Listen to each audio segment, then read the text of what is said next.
mais delongas, eu quero compartilhar uma palavra que o Senhor colocou no meu coração já faz algum tempo. O Senhor vinha falando ao meu coração a respeito desse texto. E no meio da correria, às vezes eu não parava, falava, depois que eu ganhar neném, passar os meses, deve ser que algum dia eu vou pregar essa palavra. E aí quando o pastor Samuel falou comigo, Lolo, precisa que venha, que você pregue na terça-feira, eu falei, eu não tenho dúvidas que eu tenho que falar sobre isso, porque é uma palavra que vem tocando o meu coração. E eu quero falar nessa noite, eu coloquei o título dessa mensagem como Deus te livra na fornalha e não da fornalha. Só 3 pentecostais entenderam que o resto está querendo ser livrado da fornalha. Então vou falar de novo. Deus te livra na fornalha e não da fornalha. Meu irmão, tem que ter pentecostal comigo. Isso aqui é terça profética, irmão. Aqui nada é normal, tudo é profético. Você precisa reagir.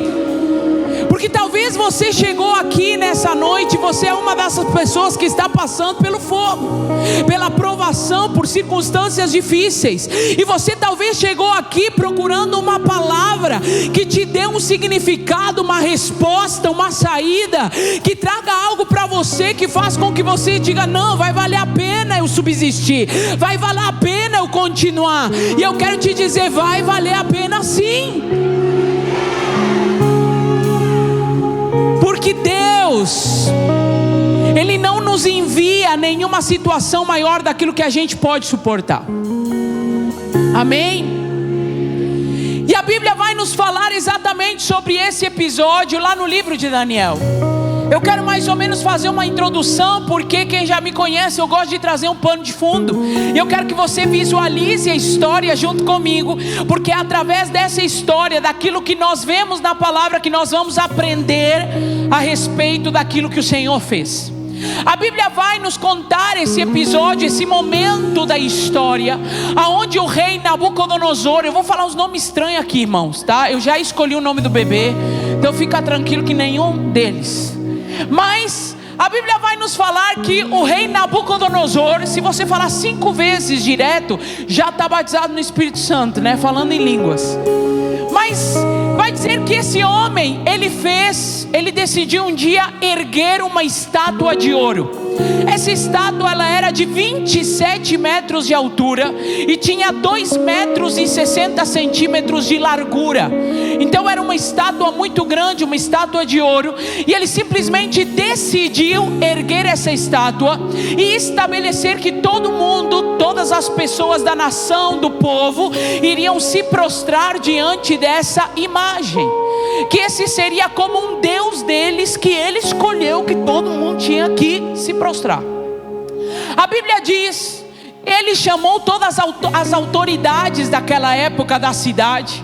A Bíblia diz que ele chamou juízes, magistrados, homens de poder, de influência, para poder endosar aquela estátua que ele estava estabelecendo.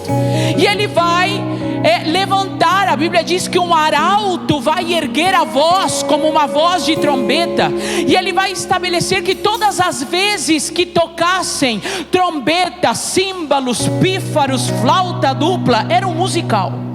Quando tocasse aquele musical, todo mundo deveria se prostrar diante daquela estátua, adorando aquela imagem que o rei simplesmente decidiu construir e estabelecer como um alvo de adoração. Você está comigo? Então a Bíblia está contando esse episódio. Então o que vai acontecer? Eles vão fazer exatamente isso. O arauto ergue a voz e estabelece e fala o seguinte: aquele que não se prostrar diante dessa imagem será lançado na fornalha quente. Aquele que não se render e adorar aquela imagem será lançado na fornalha quente. E aí o que aconteceu? Chegou o dia de tocar trombeta, tocar símbolos, pífaros e tudo aquilo, aquele instrumental. Não vou fazer os meninos tocar para interpretar, só para não colocar eles no aperto.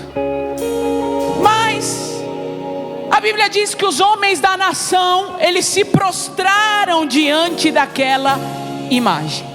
Mas eu quero que você leia comigo a partir do verso 8 do capítulo 3, ali em Daniel. Já te dei mais ou menos um pano de fundo, mas eu quero que você pegue os detalhes dessa história.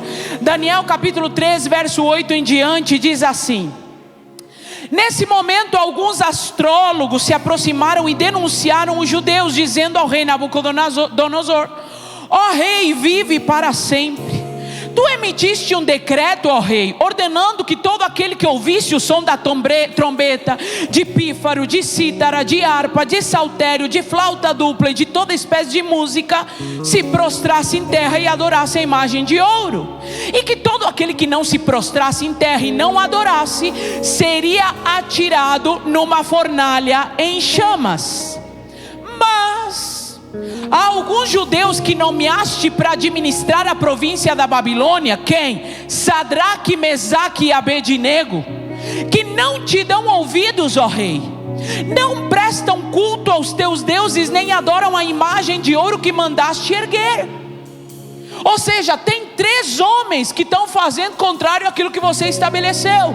O texto diz: furioso, Nabucodonosor mandou chamar Sadraque, Mesaque e Abednego. E assim que eles foram conduzidos à presença do rei, Nabucodonosor lhes disse: é verdade, Sadraque, Mesaque e Abednego, que vocês não prestam culto aos meus deuses, nem adoram a imagem de ouro que eu mandei erguer?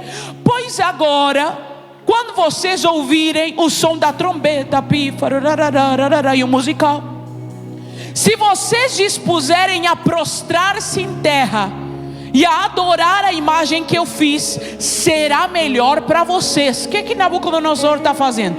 Dando mais uma chance, mas já ameaçando, falando: olha, eu vou dar mais uma chance, se vocês ouviram, vai que vocês não ouviram direito, vou fazer tocar, e se vocês se prostrarem, vai ser melhor para vocês. Mas se não a adorarem, serão imediatamente atirados numa fornalha em chamas. E que Deus poderá livrá-los das minhas mãos? Sadraque, Mesaque e Abednego responderam ao rei: ó Nabucodonosor, não precisamos defender-nos diante de ti. Se formos atirados na fornalha em chamas, o Deus a quem prestamos culto pode nos livrar, e Ele nos livrará das tuas mãos, ó rei. Eu amo quando você entende a palavra, meu irmão. Mas se Ele não nos livrar, saiba, ó rei, que não prestaremos culto aos teus deuses, nem adoraremos a imagem de ouro que mandaste erguer.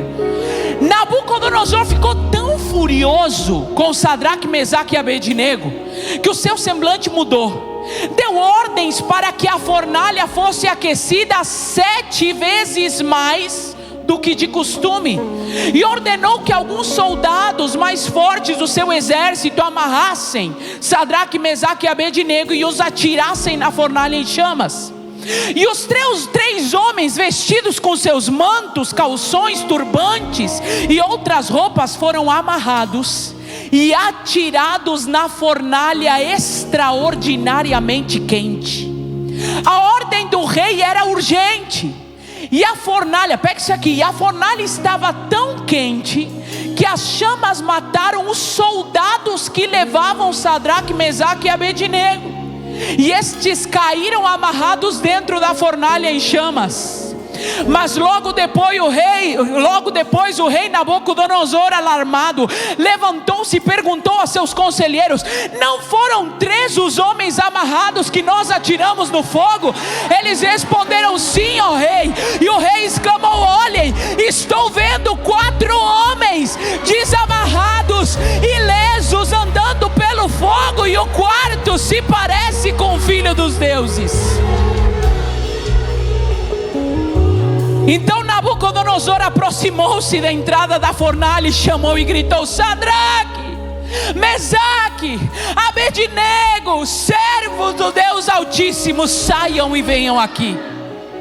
E Sadraque, Mesaque e Abednego saíram do fogo E todas as autoridades que estavam ali se ajuntaram em torno deles e comprovaram que o fogo não tinha ferido o corpo deles. Nenhum só fio do cabelo tinha sido chamuscado.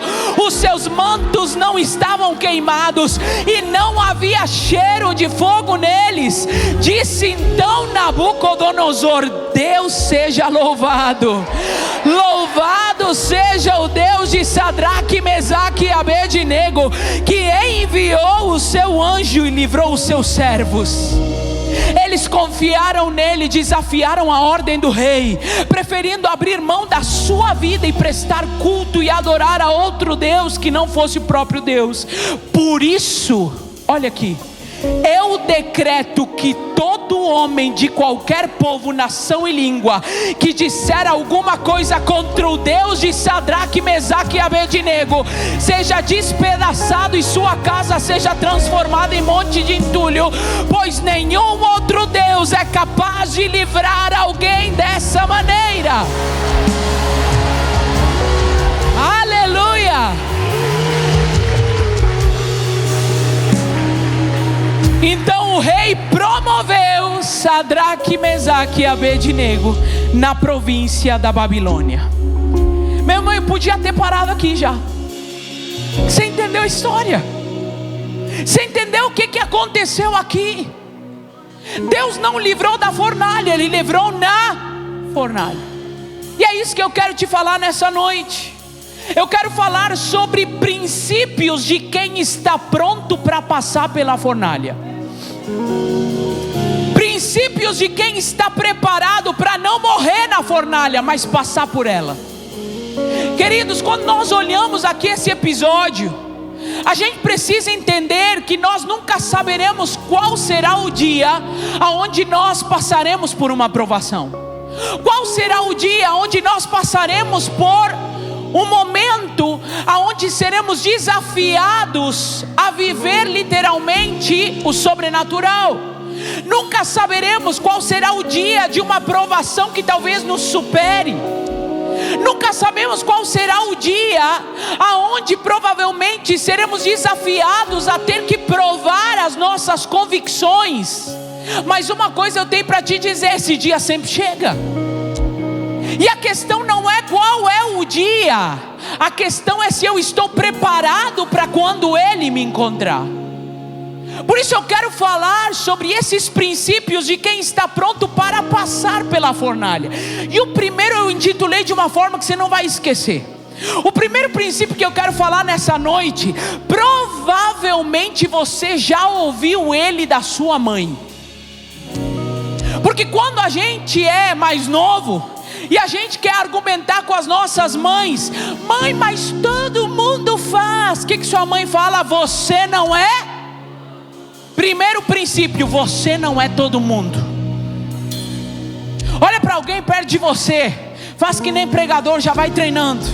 Fala: você não é todo mundo. O primeiro princípio de quem está pronto para passar pela fornalha é entender que você não é todo mundo. Todo mundo recebeu a ordem. Todo mundo recebeu um estabelecimento e um decreto do rei. Todo mundo precisa se prostrar diante de uma imagem que eu criei. Esse foi o decreto do rei. Só que haviam 3 homens que entenderam que eles não eram todo mundo. Eu quero te dizer algo nessa noite: não tem problema você ser diferente. Tem gente que precisa ouvir isso. Não tem problema você ser diferente. Você não é todo mundo. Aqueles homens não negociaram a verdade. Aqueles homens foram corajosos. Aqueles homens arriscaram a sua própria vida. Aqueles homens se mantiveram erguidos quando todo mundo estava se prostrando. Aqueles homens defenderam a verdade que eles acreditavam. Sabe quando nós estamos prontos para passar pela fornalha? Quando nós estamos dispostos a não ir aonde a massa está indo, simplesmente porque todo mundo está indo. Nós estamos prontos para passar pela fornalha quando nós entendemos temos uma convicção e uma verdade, e estamos dispostos a defendê-la, mesmo que isso possa parecer prejudicial para nós em algum aspecto. Entenda algo, tem gente que prefere não entrar em nenhum embate para não se estressar. Tem gente que prefere não defender uma verdade que o transformou. Simplesmente prefere ficar quieto e falar: ai, quer saber, que preguiça, não vou entrar em discussão, não vou entrar em embate, ai, não vou me estressar. Existem momentos que de fato você não tem que entrar em embate, você não tem que se estressar, você não tem que tentar argumentar, mas existem momentos que você precisa se posicionar. E eu vou falar, porque eu vou falar, já vou também ganhar neném. Entenda algo, você não precisa ficar caçando contenda, mas também você não pode ser omisso.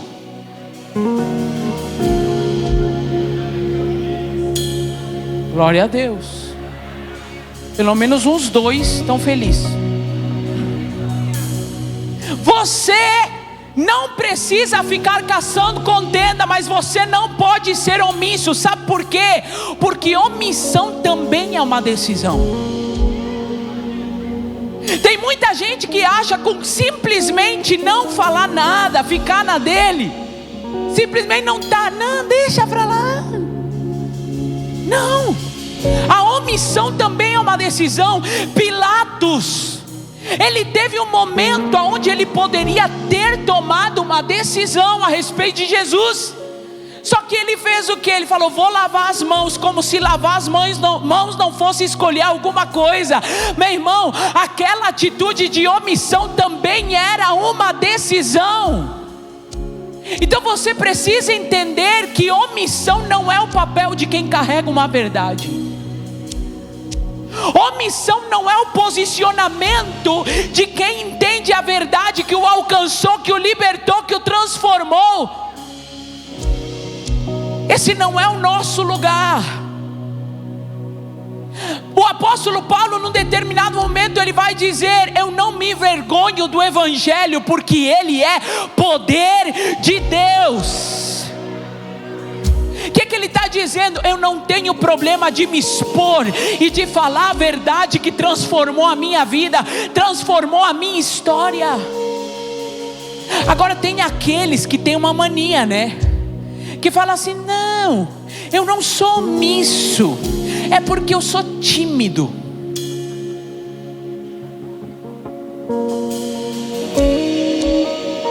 É timidez, eu prefiro ficar no meu canto, eu prefiro não falar nada. Não fundamente a sua omissão com o argumento de que é timidez. Você pode até ser tímido, mas não pode ser omisso. Você carrega uma verdade que precisa ser propagada. Você não é todo mundo. Você precisa se posicionar nessa verdade que te encontrou e que te alcançou. Pastora, por que eu preciso me posicionar nessa verdade? Porque Deus precisa de mim? Não. Irmãos, eu tenho falado muito sobre isso, e eu gosto de ser rasgada para poder ser clara. Ai, Deus precisa de mim, por isso que eu vou falar de Jesus. Não, Deus não precisa de nós. Ele é o Todo-Poderoso que pode cumprir toda a sua missão sozinho. Ele nos dá o privilégio de sermos participantes da missão dele. Ele partilha com você e comigo uma verdade, para que nós possamos ser participantes dessa missão, e Ele poder fazer em nós e através de nós. Existe uma verdade que você carrega que precisa ser falada. Existe uma verdade que você carrega que precisa ser anunciada. Quem está aqui comigo nessa noite? Você precisa se posicionar. nos lugares aonde Deus te estabeleceu. Sabe por quê? Porque sempre haverá nos lugares aonde você está pessoas que vão tentar calar a sua voz e fazer com que você não fale aquilo que deveria ser falado. Mas você escolhe se você se prostra como todo mundo se prostra, ou se você se mantém convicto naquilo que você entende que é uma verdade. Volto a dizer, Deus não precisa de nós, Ele escolheu nos convidar para sermos participantes dessa missão. Eu gosto de ilustrar isso com uma história de um amigo meu. Falei esses dias para um time aqui da igreja, um professor amigo meu, que ele conta que ele estava lavando seu carro, lavando todo o carro, lavando, e de repente chega seu filho pequeno, fala: pai, eu quero lavar o carro com você. Aí o pai pegou um baldinho, pegou uma esponja e colocou o filho na calota do carro, e o filho começou a lavar a calota do carro. E aí o pai, enquanto ele lavava a calota do carro, o pai foi lavando o carro inteiro. E aí num determinado momento que o filho estava olhando para a calota, ele viu tipo um besouro. E aí se distraiu com o besouro, levantou e foi atrás do besouro, e deixou a calota, deixou o carro. Aí o pai deu risada e continuou lavando o carro até que terminou. Quando chegou mais à tardinha, chegou o avô do menino, pai do menino. E aí ele chegou e o menino olhou para ele e falou: vô, hoje eu lavei o carro do meu pai. O avô olhou e falou: sério, filho? Sério, fulano? Falou: sim, eu lavei o carro do papai. E o pai estava perto e olhou e falou assim: se ele soubesse. Ele falou como se tivesse lavado o carro. E ele falou: estava ali, mas quem lavou o carro fui eu. Aí o avô falou: E aí o Espírito Santo falou com aquele pai e disse assim: sabe o que seu filho fez?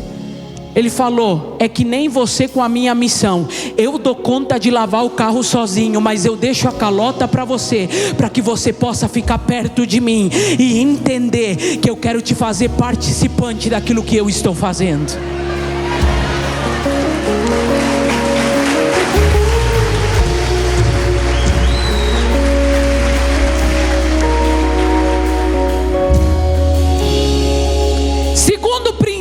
De quem está pronto para passar numa fornalha: você precisa conhecer o caráter de Deus, porque é na fornalha que nós revelamos se nós conhecemos verdadeiramente quem Deus é ou não. Entenda uma coisa, e aqui eu quero tentar ser o mais clara possível, para que você possa compreender a separação daquilo que Deus faz e daquilo que quem Deus é. Às vezes nós confundimos o caráter, porque nós achamos que o caráter está diretamente atrelado àquilo que fazemos, mas o caráter nos fala de quem nós somos. E quando eu falo sobre o caráter de Deus, não fala de algo que Deus faz de vez em quando, fala de quem Deus é. O problema é que nós queremos definir o caráter de Deus por aquilo que Ele faz. Então quando você não entende o que Deus está fazendo, qual é o problema? Você coloca em xeque o caráter de Deus. Quando Deus não faz da forma que você queria que Ele fizesse, nós geralmente começamos a colocar o caráter de Deus em xeque. Por exemplo, entenda algo: o caráter de Deus é que Ele é bom. Isso não é o que Ele faz, é quem Ele é. Se Ele é bom, tudo que Ele vai fazer é bondade. Agora qual é a nossa crise? Quando algo acontece na minha vida que não parece ser bom, eu já questiono a bondade de Deus. Por quê? Porque eu estou avaliando o ato e não o caráter. Aí passa o tempo. Quando passam 2 anos, dá o desfecho daquela história, e você fala assim: olha, como Deus é bom. Passou tanto tempo para eu entender o que Deus estava fazendo, e hoje eu posso dizer: Deus é bom. Deixa eu te explicar, 2 anos atrás Ele continuava sendo bom. Você só não estava entendendo o que Ele estava fazendo. Essa é a diferença para quem olha para os atos de Deus e para quem conhece o caráter de Deus. É por isso que Deus não quer que você fique olhando só para aquilo que Ele faz.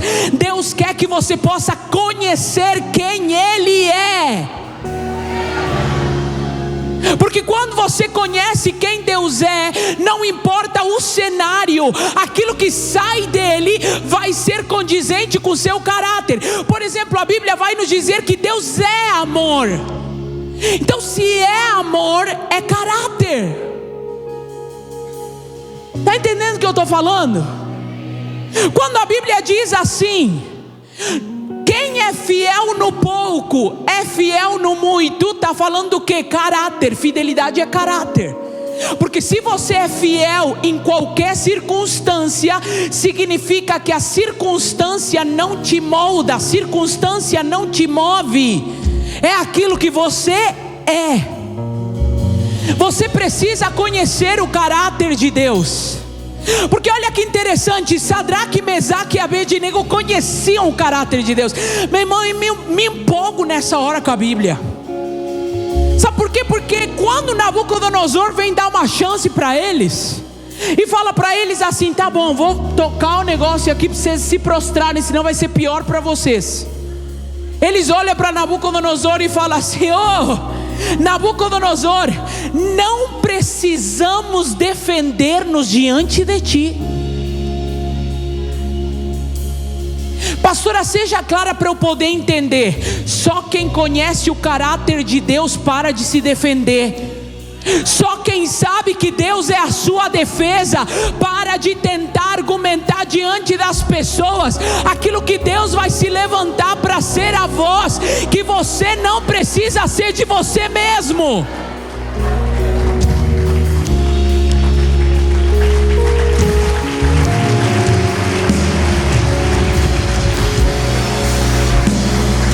Deixa eu ser clara com você. Você não precisa ficar se defendendo quando Jesus é a sua defesa.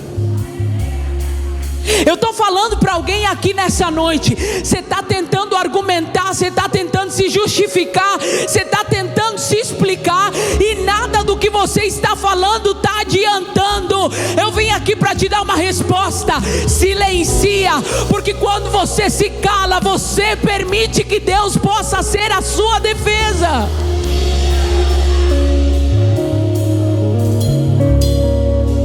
Eu sei que isso é difícil para os coléricos, para quem gosta de argumentar. Você quer explicar, você quer falar, você quer colocar motivação no seu coração. Deixa eu te explicar, tem pessoas que não vão julgar as suas atitudes, tem pessoas que não vão entender a motivação do seu coração. Elas vão olhar para os seus atos e vão dizer: você quis tal coisa, e você fala: não quis, não era isso. E a pessoa não acredita no seu coração, não acredita na motivação, naquilo que te levou a fazer o que você fez. E aí a gente fica tentando argumentar, quando na verdade tem momentos que Deus está dizendo o quê? Só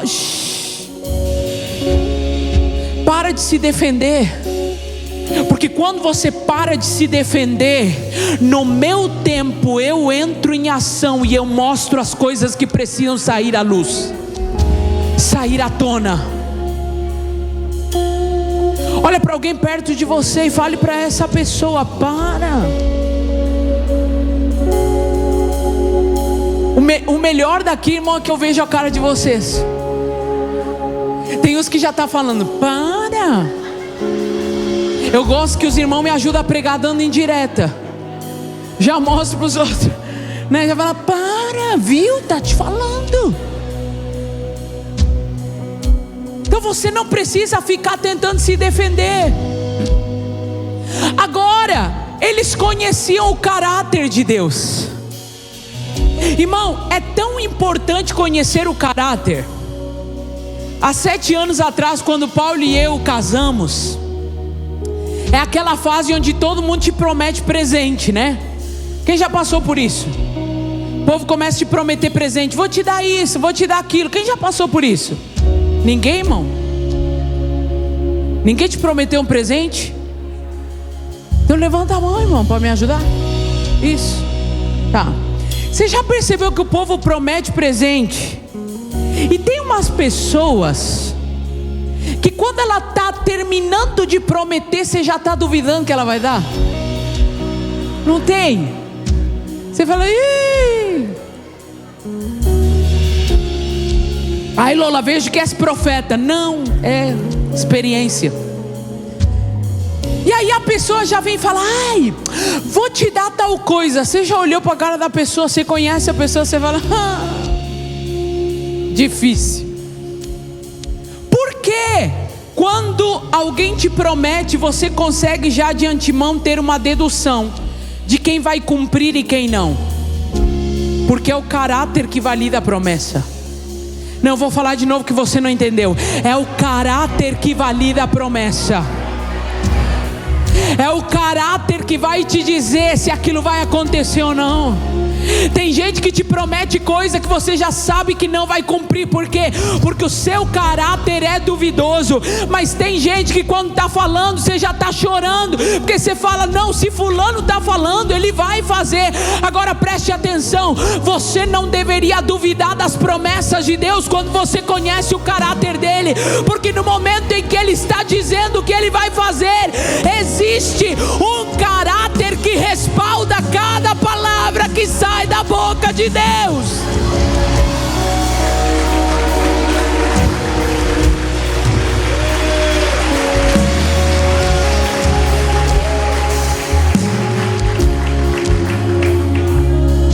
Tem gente que ora e fala, Deus, como é que eu faço para acreditar nas tuas promessas? Eu te respondo, conheça o caráter de Deus. Porque você não tem que acreditar na viabilidade do que Ele está te falando. Você precisa acreditar na boca de quem saiu. É por isso que Pedro, ele está lavando as redes depois de tentar uma noite inteira pescar peixes e não conseguir. Um cara especialista em pesca, e ele está já cansado. E lavar as redes e limpar as redes é um trabalho árduo de quem já tentou tudo. E chega Jesus, abre aspas, carpinteiro, não pescador, fecha aspas, e fala para um pescador, lança as redes. Entra no mar e lança as redes. Qual é a frase de Pedro? A frase de Pedro é, eu já tentei, mas em tua palavra eu vou lançar as redes. O que Pedro está dizendo? Não é a probabilidade de acontecer, porque se for por conhecimento humano, eu tenho mais conhecimento que você. Mas quando se trata da boca de quem está saindo, então eu acredito que a palavra se cumprirá.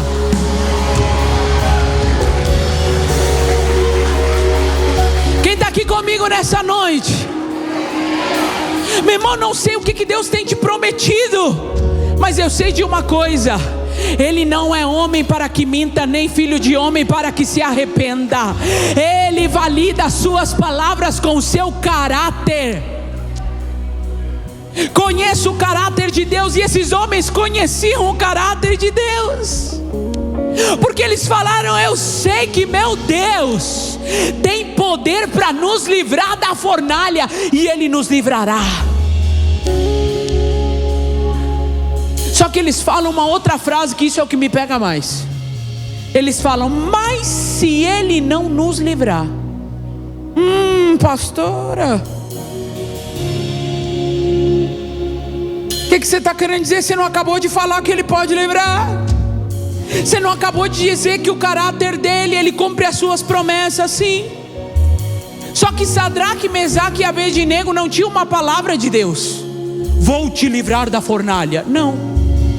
Eles falaram, eu sei que Deus pode, mas se Ele não fizer, ainda assim nós não vamos nos dobrar ao seu Deus.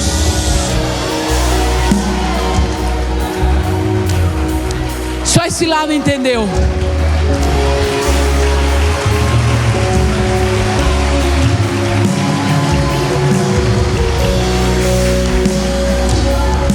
Sabe o que isso me diz? Sabe o que isso me demonstra? Que esses homens conheciam tanto quem Deus era e amavam tanto quem Deus era, que eles estão dizendo o seguinte: se Deus não fizer da forma que a gente espera que Ele faça, ainda assim Ele continua sendo Deus, ainda assim a gente acredita que Ele é bom. Se Ele não nos livrar, não tem problema, Ele continua sendo Deus, porque nós não o amamos por aquilo que Ele pode fazer, nós amamos por aquilo que Ele é.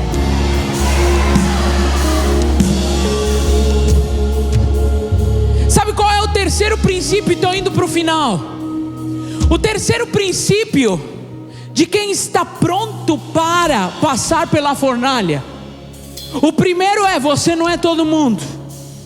O segundo é: você precisa conhecer o caráter de Deus. Mas agora, em nome de Jesus, eu oro para que Deus abra a sua visão e você possa entender o que eu vou falar. Terceiro princípio para quem está pronto para passar por uma fornalha: a sua provação te trará a sua promoção.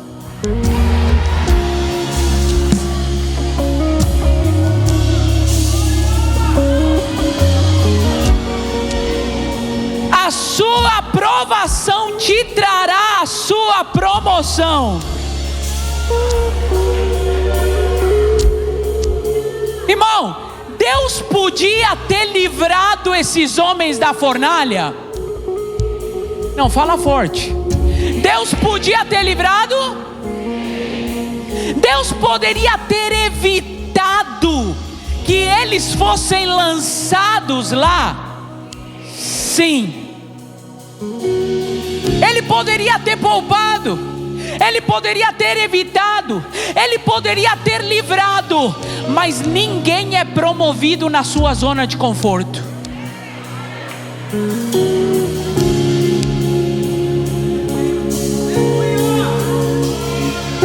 E eu preguei tudo que eu preguei para chegar aqui, nesse ponto aqui. Ninguém é promovido na sua zona de conforto.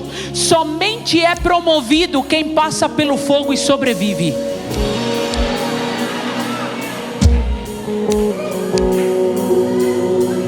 Você pode até ter chegado falando: pastora, mas tá quente demais. E vai ser 7 vezes mais, que foi a ordem do rei. Pode esquentar mais 7 vezes. Ai, pastora, deixa eu te falar, não reclame das fornalhas, elas podem ser o seu lugar de promoção. Não reclame daquilo que você está passando. Sabe por quê? Porque Deus queria se revelar de uma outra forma. Deus queria se revelar não como Deus que te livra, Ele queria se revelar como Deus que está junto com você. Ele não queria ser reconhecido como aquele Deus que te poupa, Ele queria ser reconhecido como aquele Deus que entra junto. Meu irmão, o Salmos 23, que a maioria abre a Bíblia e deixa dentro de casa, pegando poeira muitas vezes, diz o que? Ainda que eu ande pelo vale da sombra da morte, eu não temerei mal algum, porque Tu estás comigo.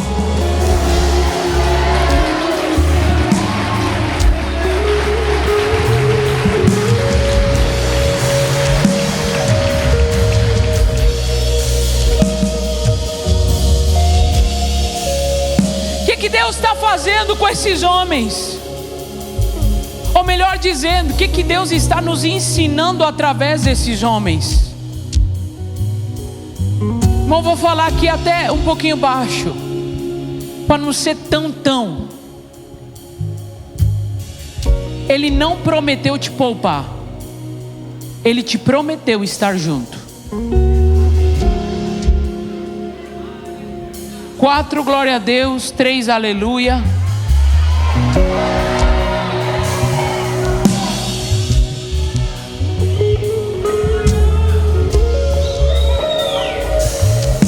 Deixa eu falar de um outro jeito para você entender. Não se apegue a um livramento circunstancial quando o que te livra está caminhando junto com você.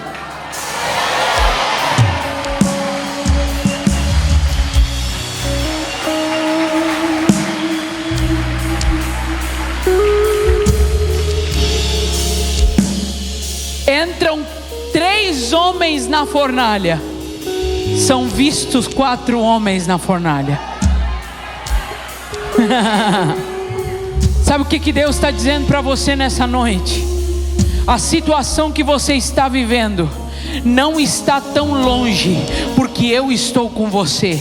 Eu sei o que você está passando, eu sei o que você está vivendo. Irmãos, a gente vai ver isso mais de uma vez na Bíblia. Os discípulos se desesperam dentro do barco: mestre, tem uma tempestade, mestre, acorda, por que você está dormindo? E o mestre levanta e dá uma ordem à tempestade e fala o que? Aquieta-te, cala-te, emudece. E tudo se aquietou. Por que aqueles discípulos entraram em desespero? Porque eles esqueceram de um detalhe: Jesus está no barco. Se Jesus está no barco e consegue dormir, por que eu estou preocupado com o livramento, quando aquele que me dá liberdade está junto comigo no barco?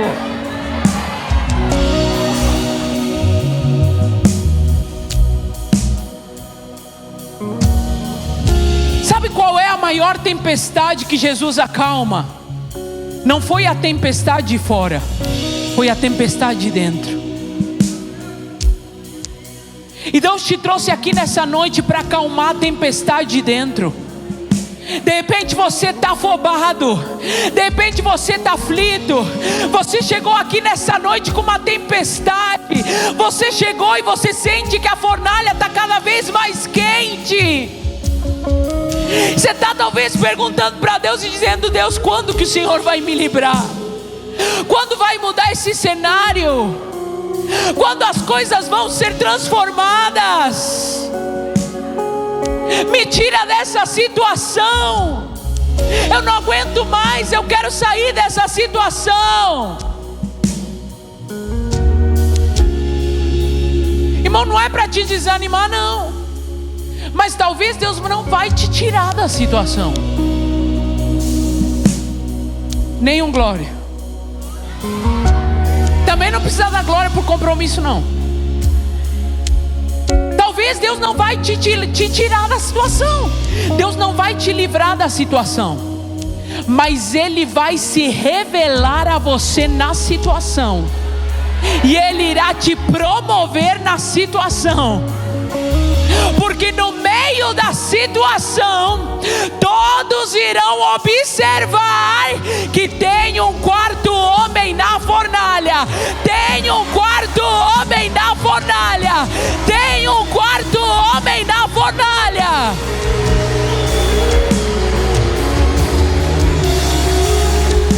Será que você pode ficar em pé nessa noite?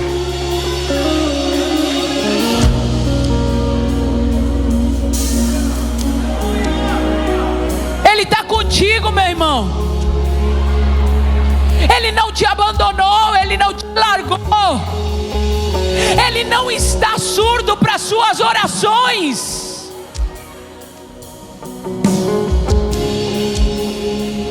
Ele continua sendo Deus. Disse então Nabucodonosor: louvado seja o Deus de Sadraque, Mesaque e Abednego, que enviou o seu anjo e livrou os seus servos. Eles confiaram nele, desafiaram a ordem do rei, preferindo abrir mão da sua vida e prestar culto e adorar a outro Deus que não fosse seu próprio Deus. 4º e último princípio: sua fornalha é para a glória de Deus. Sua fornalha é para a glória de Deus. Disse o rei: por isso eu decreto que todo homem de qualquer povo, nação e língua que disser alguma coisa contra o Deus de Sadraque, Mesaque e Abednego seja despedaçado, pois nenhum outro Deus é capaz de livrar alguém dessa maneira.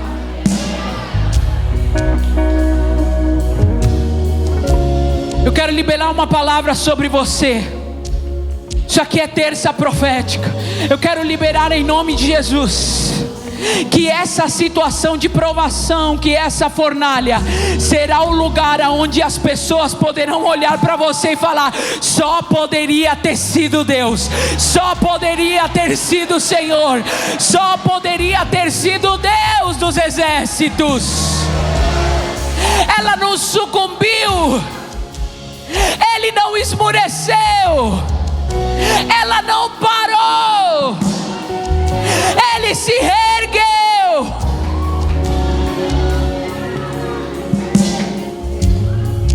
Ah, pastora, mas a minha história é muito pesada.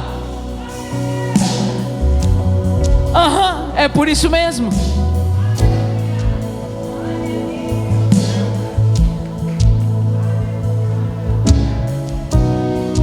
Mas tudo para mim é tão difícil. É por isso mesmo. Mas pastor, é uma coisa atrás da outra.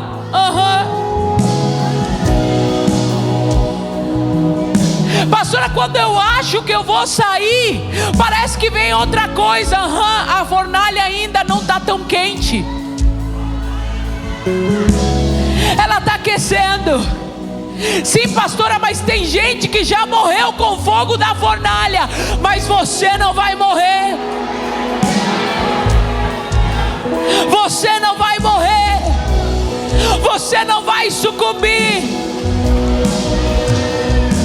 Teve gente que não suportou o fogo porque não tinha o quarto homem da fornalha.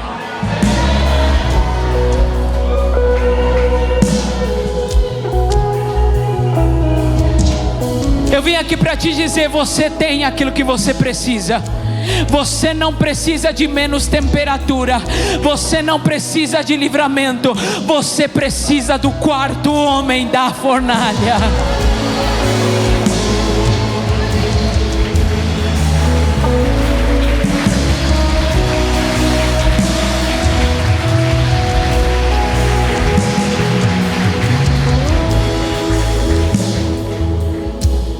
O dia que Deus falou comigo que eu tinha que pregar sobre isso, Deus falou comigo através de uma música. E eu comecei a ouvir essa música, ouvir essa música, ouvir essa música, ouvir essa música. E o Espírito Santo falava comigo: eu não necessariamente te livro da fornalha, eu te livro na fornalha. Eu quero que você feche seus olhos, você possa agora tirar um tempo de oração. Enquanto eu pedir para a banda tocar essa música, eu quero que o Senhor possa ministrar o seu coração como ministrou no meu.